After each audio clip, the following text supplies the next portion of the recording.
careful when you enter into Big Sky Country. You might just encounter some big mysteries. Thank you for joining me for a very special episode of Big Sky Mysteries. This episode is the first of many that will feature true scary stories that have actually occurred in the state of Montana. I am honored to be recounting stories researched and collected by Montana's very own Ellen Baumler. For years, Ellen has been investigating haunted places and ghost stories from around Montana and researching the histories involved. She has 7 books, with more coming, that truly bring to light the rich, fun, and spooky side of Montana history and culture. For more information on Ellen, please see the description below. If you enjoy this episode, please hit that subscribe button and the like button, as it really does help me out a lot. If you are interested in having your true or fictional scary story read on this channel, please look in the description below for details.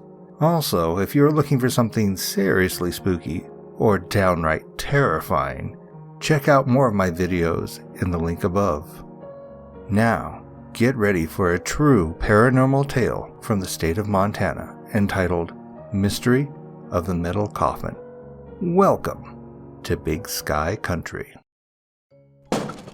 The backhoe's metal bucket struck something hard. A construction crew was digging a foundation for a new home at the Red Cliff Estates in the town of Clancy.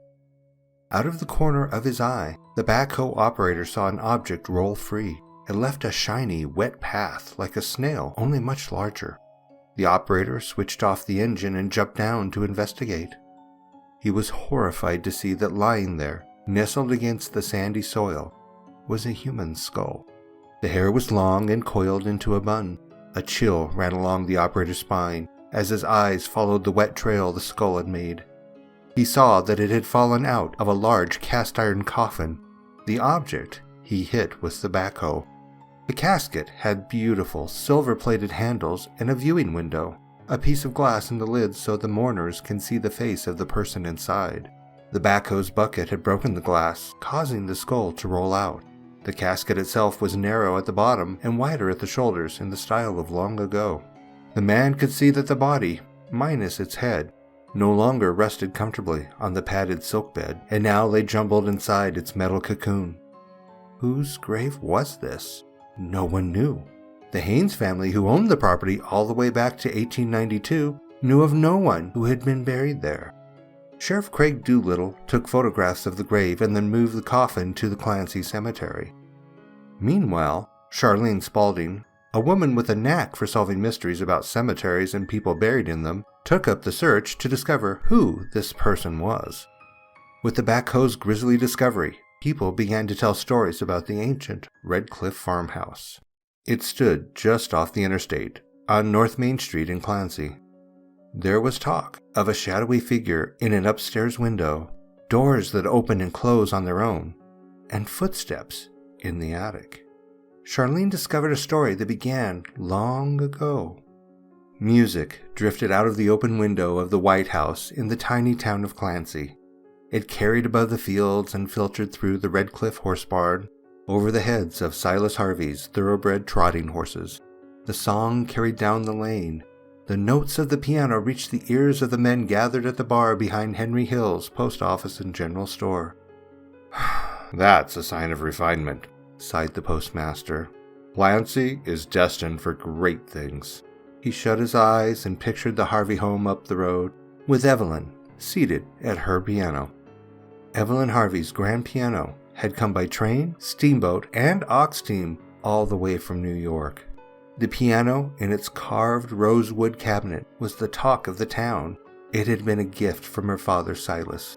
On this warm October afternoon in 1876, life was very good for the Harvey family. Silas bred champion trotting horses at Red Cliff Farm. His best horse, Black Diamond, was his pride and joy. Diamond was coal-black and very fast. He came all the way from Kentucky and won many races. As the 1870s ended, however, life in the Harvey household took a turn when Silas became ill. At about the same time, a dark-haired young man named John Eddy began to visit Evelyn. John had a magnificent singing voice. The couple spent many hours together at the rosewood piano. The music they made together filled the Harvey home with warmth and eased Silas Harvey's last painful days. In the early morning of May 7, 1879, Silas Harvey took his last labored breath. The funeral service took place in the parlor, with Silas laid out in his coffin, dressed in his best suit. Someone played the rosewood piano for the simple service. Silas's passing left a deep impression on the rooms of the White House. Evelyn and John married soon after Silas's death, but their happiness did not last. This was the beginning of a series of tragic events for the family. In just a few years, Evelyn, her daughter, and her grandmother all died. With an aching heart, Evelyn's mother, Frances Harvey, sold the prize stallions, mares, and colts, and the bank took Redcliffe Farm. And Evelyn's piano, the source of so many happy memories, was sold. Frances Harvey moved out of the White House, where the family knew much joy and much sadness, and the Harveys left their mark upon its rooms. Through records and documents, Charlene pieced the Harvey family story together. She learned about 4 family members who died while the family lived in the White House at Redcliffe Farm: Silas Harvey, Evelyn Harvey Eddy, Evelyn's daughter Esther Clara, and Evelyn's grandmother Rebecca Addis. Did the mysterious coffin belong to one of these family members? One puzzle piece led to another. The size of the coffin suggested the person was female. The long coiled hair also suggested the person was a woman. Scientists at the University of Montana who looked at Sheriff Doolittle's photographs agreed. One professor noticed something else. The person's nasal cavity was quite large. This suggested that she must have had a very unique and prominent nose. Charlene continued to gather information, investigating every lead, but she found no pictures of the Harvey women. No one could tell if one of these women had a large nose. Meanwhile, the Boulder newspaper interviewed a woman named Patrice Payne Fritsch, who used to live at the Redcliffe Farm. She loved the old farmhouse, but she said some strange things happened while she lived there. One night, Patrice's husband, Scott, was out late at a meeting, so she went to bed. A little later, Patrice heard footsteps. She thought it was her husband coming home, so she got up to meet him, but he was not there. Patrice sensed, however, that someone was in the room with her. She stood frozen, uncertain what to do. As she stood there in the semi-darkness, she clearly saw the edge of the bed sink, as if someone was sitting down. There were other incidents too. Patrice and her daughter came home late one night. As they approached the house, both could see a light in the attic. Patrice was sure she had not left the light on. They looked up to the window. There was someone standing there. The attic light behind the figure cast a perfect outline, but it was impossible to tell if the shadowy figure was gazing out over the field or watching them. On another occasion, the sound of a door opening and shutting kept one of Patrice's daughters awake until she called out for it to stop, which it did. And on another day, visitors to the house witnessed the drawers in a dresser open and shut by themselves. Charlene had collected a lot of records and other evidence, and she was pretty sure she had solved the mystery of the strange metal coffin, but still she wondered if she was right. So on an afternoon in late October, as the leaves began to fall and a hint of cold weather blew a chill through the wind, she and several others gathered on the road beside the White House. Horses in the corral stared at the strangers. One sleek, dark beauty, reminiscent of the famed Black Diamond who once lived there so many generations ago, paced back and forth nervously. One of the visitors gathered with Charlene was Shanda Sims, a lovely, enthusiastic young woman, very sensitive to people, places, and their energies. Shanda knew about the discovery of the coffin, but she knew nothing of Redcliffe Farm or the Harvey family. As the horses continued to stare, and the dark one nervously paced, Shanda said some interesting things. She felt very strongly there had once been a headstone or pile of stones marking the grave.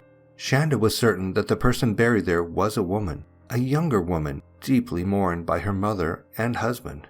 She also sensed the burial of another person, a man in the general area. Might this have been Silas Harvey, whose burial place is still a mystery? According to Shanda, these burial places had been carefully chosen so that, in eternal rest, the departed might observe what was happening on the land they had loved. The wind, already strong, began to blow harder and colder. The group huddled together. The horses continued to stare, and the Dark One paced back and forth. He seemed to be staring at the house. Shanda looked in that direction and gazed at the house for a few moments. Suddenly she spoke. "There is someone watching us from the attic window," Shanda said. "The person is gazing out over the field very quietly. I sense utter sadness in this person, and the spirit of a small child is there too." Was it Evelyn and her daughter Esther Clara? Shanda closed her eyes and concentrated harder. Then she finally spoke again. "I clearly see a woman, the same woman who is in the casket. There is a man with dark hair, the same man who was so grief-stricken at her death. He is standing over her, and she is seated at the piano, playing." Shanda continued to concentrate quietly, trying to see details. Then she opened her eyes wide and smiled as if she had just discovered a secret. She laughed a little. "Say," said Shanda, "the woman has something very distinctive about her. She has a very strong, large nose." Thanks again for joining me for my first true Montana ghost story here at Big Sky Mysteries. If you enjoyed this episode, please subscribe to this channel and like this video, and don't forget to hit that notification button to know when the latest horror is delivered. For more information on Ellen Baumler, please follow the links in the description below. Want to hear your true or fictional scary story narrated by me on this channel? See the description below for how to submit your story. Again, thanks for joining me. If you ever find yourself living in or visiting Montana, please remember, although there may not seem like there are a lot of people in Big Sky Country, you may find yourself feeling claustrophobic because just maybe some of the ghosts from the wilder days of Montana's past may be checking out you. I'll see you in your nightmares.